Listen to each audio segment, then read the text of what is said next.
فیضان ہمایوں یہ پوچھتے ہیں مولانا صاحب برائے مہربانی کسی حدیث کے حوالے سے یہ بات وضاحت کریں کہ بینس حلال ہے یا حرام؟ اللہ کے بندے حدیث کے حوالے سے کیا بیان کریں؟ یہ جو ضدی لوگ ہیں نا وہ ایسے سوال اٹھاتے ہیں غیر حدیث، پھر اس کا جواب دیں بحث کہاں آ رہی؟ بے سیدھی بات ہے، اللہ تعالیٰ نے اگر الانعام ہی حلال کرنے ہوتے نا، وہ کیا ہے؟ اونٹ ہے، گائے ہے، بھیڑ ہے، بکری ہے، یہ 4 قسمیں گنی اللہ نے، یہ ہیں الانعام۔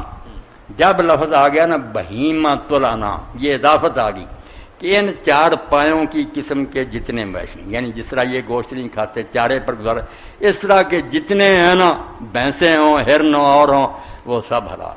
کلیہ بیان ہو، اب اس میں کیا چمچنا کرنی؟ اور ساتھ اللہ کے رسول نے ایک جو اصول سمجھا دیا کیسا پیارا، کہ جو حلال تھے وہ بھی اللہ نے بیان کر دیے، جو حرام تھے وہ بھی بیان کر دیے، جن کے بارے میں وہ خاموش رہا نا، بیان کچھ نہیں، نہ حلال فہو عف، وہ معاف ہے جیسے جی چاہے کو کرے، سارا کچھ تو سمجھا دیا، صرف شرارت کے طور نہ کہ یہ دکھائیں یہ دکھائیں، ایسی باتوں کا کوئی فائدہ نہیں۔